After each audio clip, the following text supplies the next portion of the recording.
नमस्कार दोस्तों, मैं हूं राकेश अचल और आप देख रहे हैं अपना YouTube चैनल चक्षुदर्शी, जो कि जनता का माउथपीस है।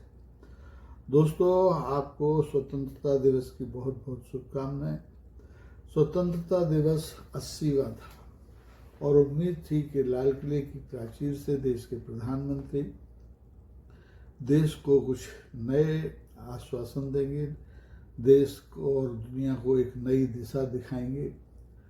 लेकिन वो 75 मिनट बोले, काफ़ी समय था, मुद्दे भी बहुत थे, लेकिन क्या वो देश को कोई नया सपना दिखा पाए, कोई नई उम्मीद दे पाए?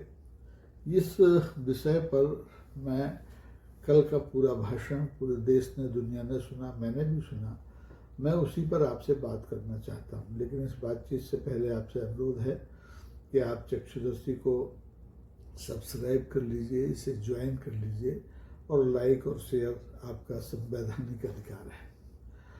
दोस्तों, इस भाषण में, माननीय प्रधानमंत्री के भाषण में उपलब्धियों से ज़्यादा भभकियाँ, शिकायतें और आरोप मुझे ज़्यादा समझ में आए। इसमें चेतावनी के स्वर भी बहुत थे, लोगों को चेतावनी भी दी गई, एक तरह से परोक्ष रूप से धमकाया भी गया।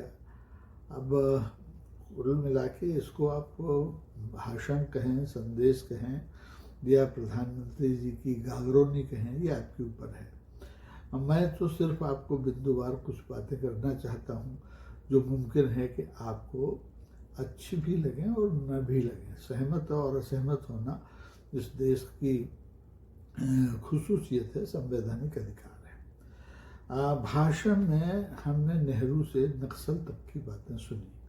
माननीय प्रधानमंत्री ने पहली बार पहले प्रधानमंत्री पंडित जवाहरलाल नेहरू से लेकर के और देश में मौजूद दिमागी नक्सलियों तक की बात की, सशस्त्र नक्सलियों की सफाई की भी बात उन्होंने की।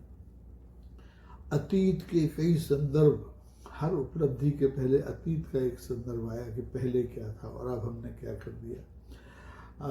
लेकिन आज, यानी आज जो वर्तमान है, उससे जुड़े तमाम सवाल निरुत्तर रहे। इनके भाषण से, प्रधानमंत्री जी के भाषण से न उन सवालों का कोई उत्तर मिला और न ही उनको विस्तार देने की कोशिश की गई।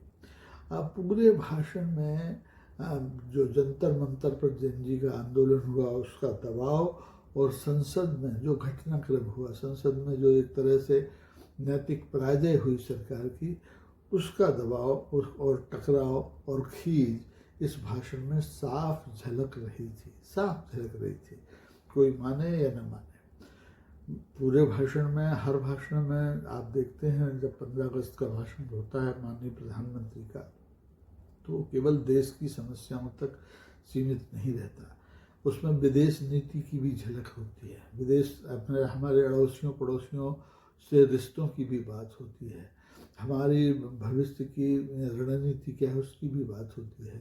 लेकिन ये सब इस भाषण से गायब था। बांग्लादेश का मामला हो, नेपाल का मामला हो, चीन का मामला हो, खाड़ी का युद्ध हो, कहीं कोई चर्चा नहीं। दक्षिण एशिया की चुनौतियों पर कोई चर्चा नहीं। चर्चा हुई तो केवल काय पर, अपनी उपलब्धियों के हिसाब किताब के देने पर। देना चाहिए, ये मौका होता है जबकि कोई प्रधानमंत्री अपनी सरकार की उपलब्धियों का हिसाब किताब दे सकती है, देना चाहिए। लेकिन देश को वो क्या दृष्टि, किस नई दृष्टि से गुजारना चाहते हैं, ये भी इस भाषण का एक अभिन्न हिस्सा होता रहा है, लेकिन इस बार गायब था। इस बार अंतर्राष्ट्रीय मुद्दों पर तो बात हुई नहीं, लेकिन जो आंतरिक राजनीति है उस पर स्वर लगातार तेज बने रहे। प्रधानमंत्री जी बार बार पानी पी कर परोक्ष रूप से विपक्ष को ताने मारते रहे। जो देश का बुद्धिजीवी वर्ग है उसे दिमागी नक्सल कहने तक से वो नहीं चूके, और एक तरह से उन्होंने चेतावनी दे दी है, धमकी भी दे दी है इन दिमागी बुद्धिजीवियों को, जिन्हें वो नक्सली समझते हैं। अब सवाल ये है कि क्या इस देश में सवाल करने वाला हर बुद्धिजीवी दिमागी नक्सली माना जाएगा, और क्या उसके साथ वैसा ही व्यवहार सरकार आने वाले दिनों में करने वाली है जैसा कि सशस्त्र नक्सलियों के साथ कर चुकी है वो। अब तो सवाल ये भी है कि लोकतंत्र में ये जो भाषण है, जो जिस तरह से धमकाया है प्रधानमंत्री जी ने, चेतावनी दी है, क्या ये लोकतांत्रिक परंपराओं के अनुरूप आपको लगती है?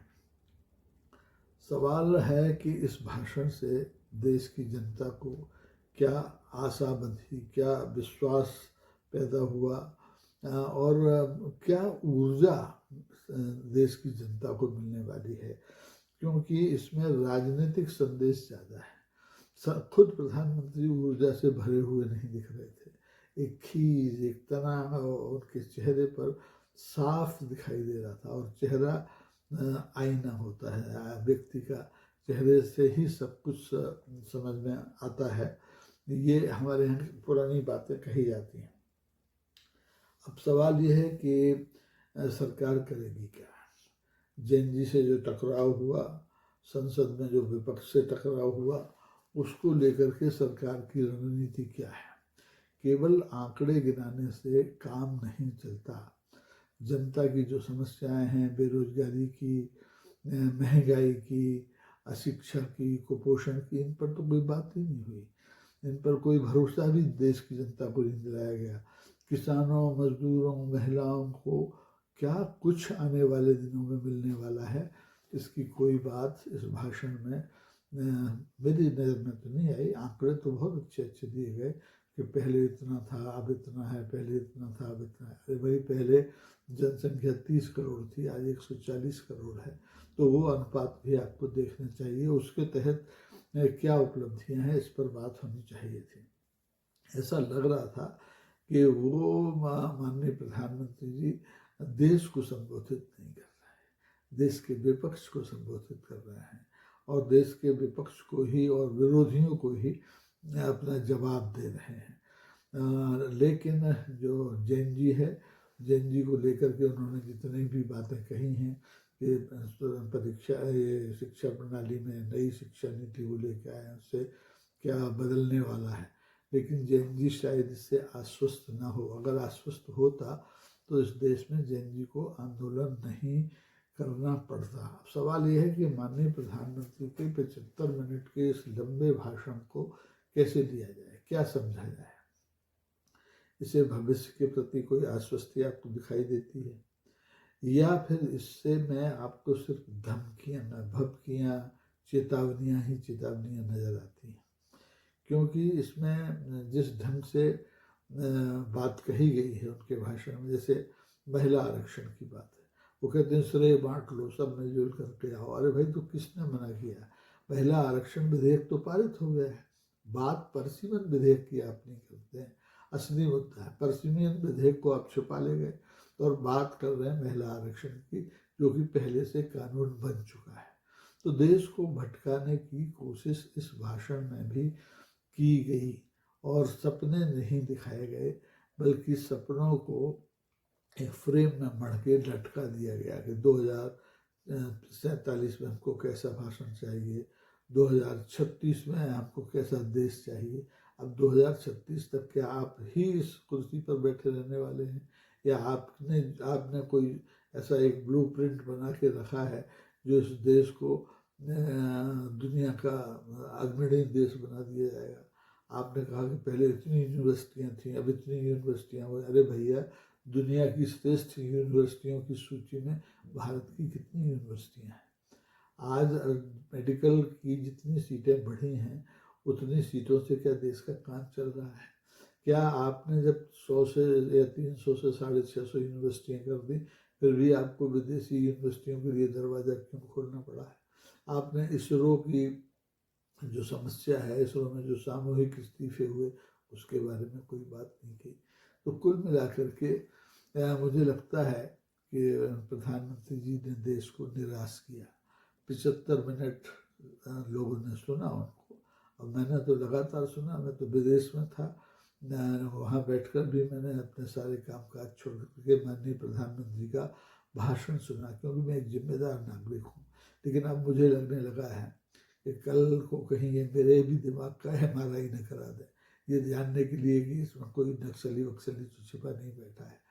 तो अब जैसा आप चाहें, इससे आप प्रधानमंत्री जी के भाषण से मुतमईन भी हो सकते हैं, सहमत भी हो सकते हैं, असहमत भी हो सकते हैं, लेकिन जो वस्तु स्थिति थी वो मैंने आपके सामने रखी कि मैंने पहली बार इतना निराशाजनक हकलाते हुए, पसीना पोंछते हुए, बार बार पानी पीते हुए किसी प्रधानमंत्री को तनावग्रस्त होकर भाषण देते हुए 15 अगस्त पर नहीं देखा। 15 अगस्त पर हर प्रधानमंत्री के चेहरे पर एक अद्भुत उल्लास होता है। वो उल्लास इस बार माननीय प्रधानमंत्री के भाषण से गायब था। और यहाँ तक कि मैंने देखा कि उनके मंत्रिमंडल के सदस्य, माननीय मोदी जी के मंत्रिमंडल के सदस्य भी उनके भाषण के समय ऊँघ रहे थे, यानी उन्हें भी उसमें रुचि नहीं थी, बोरियत हो रही थी।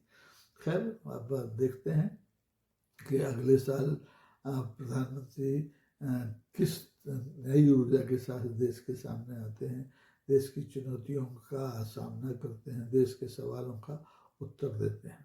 जैसा भी है, स्वतंत्रता अमर रहे और इस स्वतंत्रता के लिए आप लड़ते रहें, जागरूक रहें, भले ही कोई आपको दिमागी नक्सली कहता रहे। आज के लिए बस इतना ही, लेकिन आपसे अनुरोध है कि आपको ये अंक कैसा लगा, इस पर अपनी प्रतिक्रिया ज़रूर दीजिए कमेंट बॉक्स में आकर के, क्योंकि आप लोग इस मामले में थोड़े मुझे कृपण दिखाई देते हैं कमेंट करने में। जितना भी है, हमारा छोटा परिवार सुखी परिवार है, ज़्यादा बहुत संख्या हमारी नहीं है चैनल के सदस्यों की, लेकिन जितनी भी है वो सब दिमागी रूप से स्वस्थ और मजबूत दर्शक हैं। इसलिए अनुरोध है कि आएँ और कमेंट जरूर करें। आपका दिन शुभ हो, आपकी रात्रि शुभ हो, इन कामनाओं के साथ नमस्कार, जय हिंद।